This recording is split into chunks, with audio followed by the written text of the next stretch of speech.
치수를 표기하는 방법에 대해서 설명하도록 하겠습니다. 간단한 그림을 통해서 치수 문자 쓰는 방법을 설명드릴 건데요. 일단 스케일은 재지 않고 형태적인 것만 한번 그리고 표기를 해보도록 하겠습니다. 네, 원래는 치수를 재면서 스케일에 맞춰서 작업을 해야 되는 게 맞죠. 네, 오늘은 먼저 치수선에 대한 표기 방법이라서요. 형태는 대략 눈으로 보는 정도로 그냥 표기를 하도록 할게요. 네, 이런 형태의 꺾여있는 형태를 그렸고요. 얘가 객체가 중간선으로 작업을 마무리를 하고 거기에 치수선을 표기를 해보도록 할게요. 네, 이렇게 선을 중간선으로 정확하게 그려주시고요.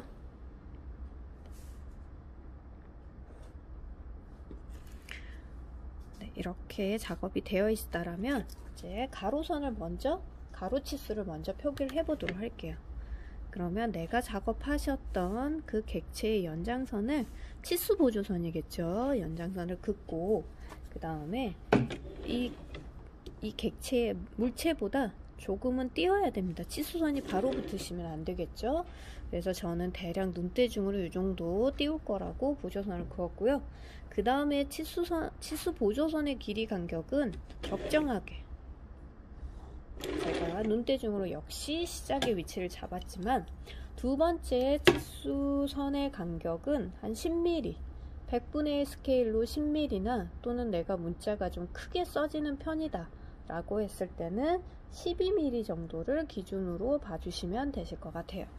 저는 한 10mm만 기준으로 작업을 해보도록 할게요. 그리고 보조선을 그었으면 가로에 대한 치수선은 다 끝난 거라고 생각하시면 될 것 같고요. 그 다음 세로에 대한 치수를 표기를 하면 될 것 같아요. 네, 세로를 하기 위해서 역시 이 지금 표기를 할 모서리 지점을 치수 보조선으로 연장선을 긋고 그 다음에 내가 표기를 하고자 하는 위치에 맞춰서 이렇게 45도를 찾아주시면 되세요. 좀 깔끔하게 할 수 있는 방법이 이 방법이고요. 또는 모서리를 연장선으로 긋고 작업을 하셔도 됩니다. 네, 그러면 이렇게 다시 치수 보조선을 그려주시고요. 네, 치수선과 치수 보조선을 그려주시고 그러면 이제 형태적으로는 이제 밑그림 작업이 끝났어요. 치수선에 대한 밑그림 작업. 네, 여기에 준해서 저는 대략 한 중간선 정도 되는 굵기로 치수선을 뽑을 건데요. 치수선은 조금 중간보다 더 가늘어도 돼요. 근데 완전하게 가는 선보다는 그 중간과 가는 선의 중간? 네, 요 정도. 근데 내가 선을 그렸을 때 조금 선에 힘이 좀 없는 편이다 라고 하면은 저는 중간선 굵기로 하셨으면 좋겠고, 나는 선의 굵기가 좀 굵은 편이다 라고 했을 때는 가는 선 굵기로 하셔도 됩니다. 네, 이렇게 해서 치수선을 다 뽑았고요. 치수선과 치수선이 만나는 지점에는 화살촉 모양을 그려주시는데 45도로 이렇게 45도 자를 이용하셔서 짧은 선을 그려주셔도 되고요. 또는 이렇게 손으로 점의 위치를 보고 점으로 그리시되 말하자면 조금 그려주셔야 돼요. 네, 포인트 점이 아니라 점의 형태를 그려주시면 각 지점에서 지점까지의 간격이 얼마? 이렇게 생각을 하시면 되거든요. 그리고 치수선에서 치수 문자는 약간 띄워주셔야 돼요. 닿지 않을 정도로. 그렇게 하시고 문자 높이를 표기를 하실 때도 100분의 1 스케일 중에 4mm가 되는 위치점을 찍어 주셨잖아요. 그래서 처음에 하실 때는 좀 번거롭지만 각각을 이렇게 치수를 표기를 해주시고 나셔서 이렇게 보조선까지 남겨주시는 걸로 해주시고요. 나중에 어느 정도 스케일감이 생기시면 그때는 치수를 굳이 찍지 않아도 어느 정도 이 문자 높이가 잘 찍어지실 거예요. 이제 그 단계까지 되시기 전까지는 4mm 간격이더라도 각각 찍어주시면 좋겠어요. 네, 처음엔 좀 번거롭지만 또 치수 문자 보조선이 있음으로 해서 좀 글자가 정리돼 보이는 건 있습니다. 그래서 이제 문자를 동일하게 가운데쯤에 오도록 문자를 써주시면 됩니다. 어차피 스케일을 저희가 지정한 게 아니기 때문에 간격은 다 틀리죠.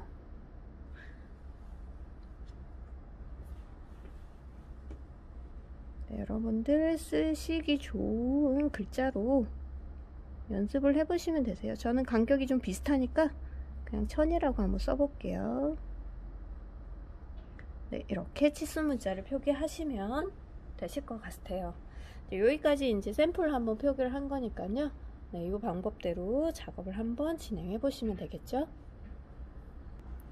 네, 이번에는 중심선을 표기를 하고 중심선의 치수를 표기하는 방법에 대한 연습 설명을 드리도록 하겠습니다. 그럼 중심선 간격은 역시 스케일을 재지 않고 작업을 하는 거라서 그냥 크기는 적정한 정도, 그냥 보기 좋은 정도로 시작을 해보도록 할게요. 네, 제가 대충 이렇게 그렸지만 실제는 스케일로 재셔야 된다라는 거 잊지 마시고요. 네, 중심선 간격을 대략 그렸습니다. 혹시 짧으면 조금 더 연장을 해서 그려주시면 될 것 같고요. 네, 중심선의 기준에 대한 간격을 제가 그렸는데요. 그 다음에 하셔야 되는 거는 중심선은 1.3선이세요. 그래서 1.3선의 시작과 끝위치를 잡아주시면 될 것 같아요. 그것도 역시나 보조선이라고 보시면 될 것 같아요. 네, 그러면 왼쪽에서 중심선보다 조금 더 나간 위치를 잡아주시고요. 나머지 4개 모서리도 그 간격을 유지하고 싶으시다면 45도가 되는 위치점을 이렇게 찾아서 역시 보조선으로 위치점을 찾아주시면 될 것 같고요. 아니면 이 정도는 여러분들의 눈대중으로 맞춰주셔도 상관없습니다. 네, 4개의 면에 중심선의 시작과 끝위치에 대한 보조선을 그려 두었습니다. 그럼 먼저 가는 선으로 정리를 한번 해보도록 할게요. 그럼 방금 시작의 위치점 왼쪽에서부터 가로선을 그으니까요. 점을 찍고 네, 가는 선으로 네, 점에서 점으로 끝난다 라고 생각을 하시고 선을 그려주시면 되실 것 같아요. 혹시 짧으면 네, 조금 간격을 좁게 하더라도 그 지점까지를 기준으로 그려주시면 될 것 같네요.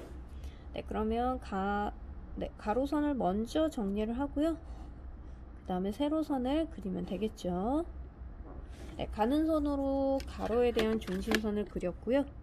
그 다음에는 세로의 1.3선 간격을 그려보도록 하겠습니다.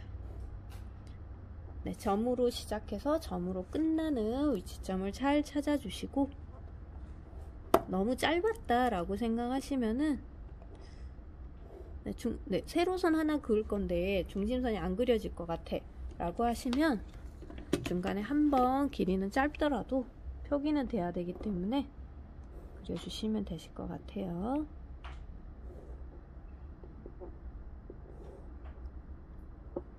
네, 이렇게 중심선을 그려 두었습니다. 그러고 나면 이제 치수선을 뽑을 거예요. 일단 가로선을 먼저 표기를 해 보도록 할게요. 그러면 중심선의 연장선을 그어 주시고 저는 가로선을 먼저 긋게 되더라고요. 첫 번째 해야 되는 거는 이 중심선에서 치수선이 약간 띄어져 있어야 돼요. 그래서 띄어지는 위치에 보조선을 살짝 그려주세요. 요거는 이제 치수선의 시작이라고 보시면 될 것 같고요.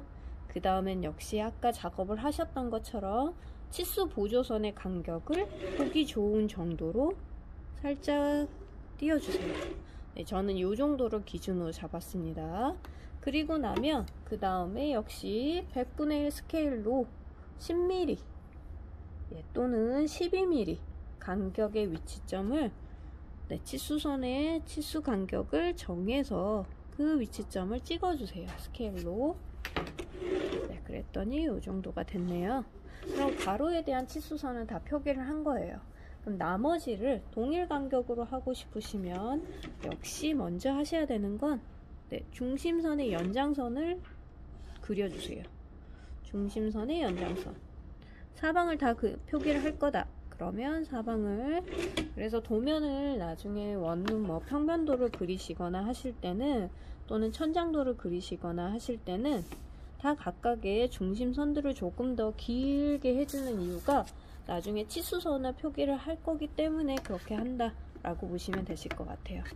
그럼 하나의 기준점을 잡았기 때문에 네, 중심선에서 띄어질 위치를 먼저 잡게 되는 거고요. 저는 점을 찍었고요.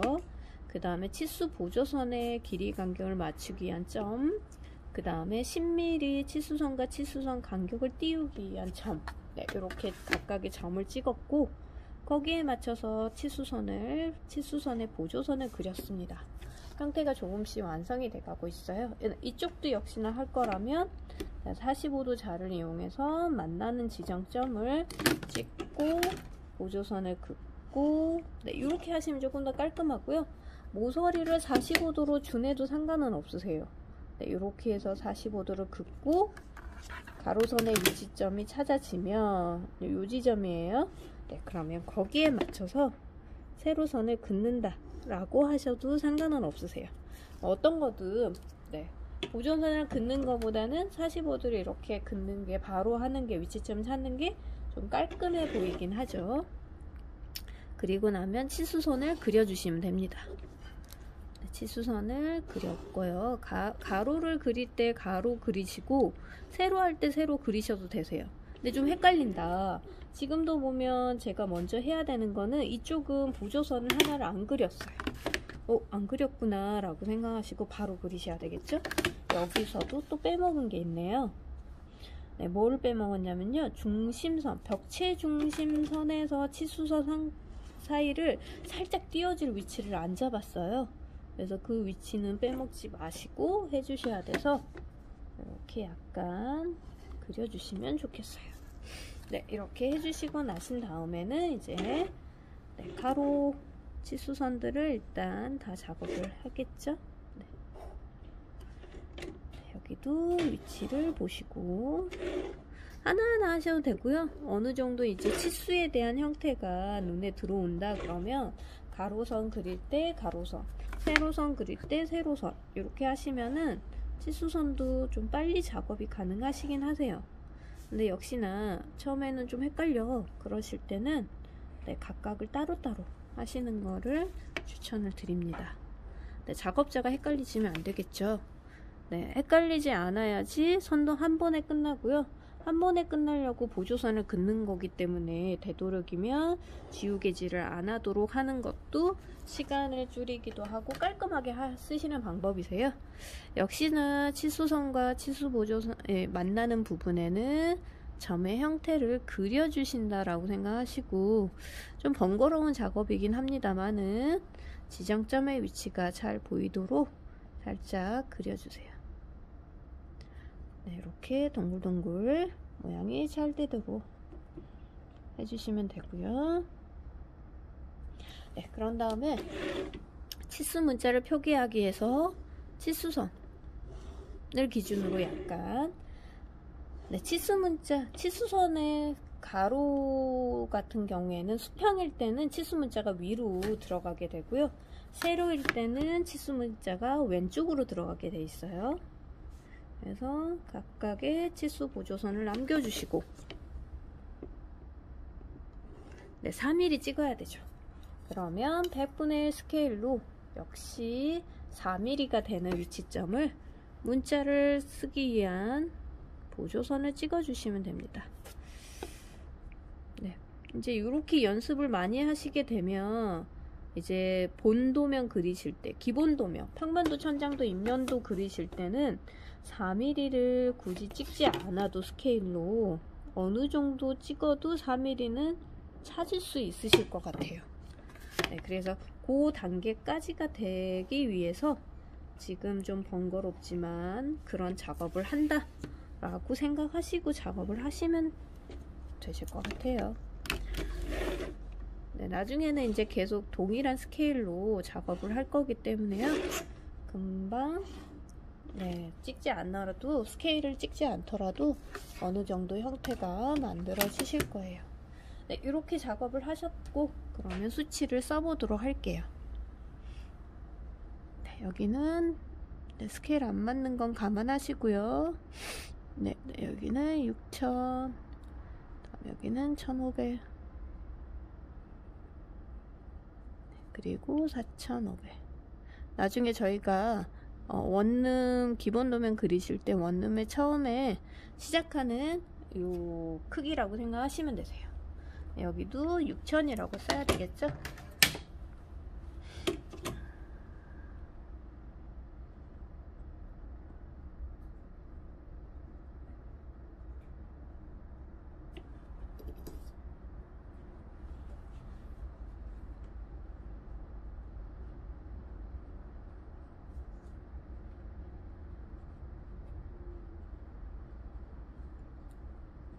네, 문자를 또박또박.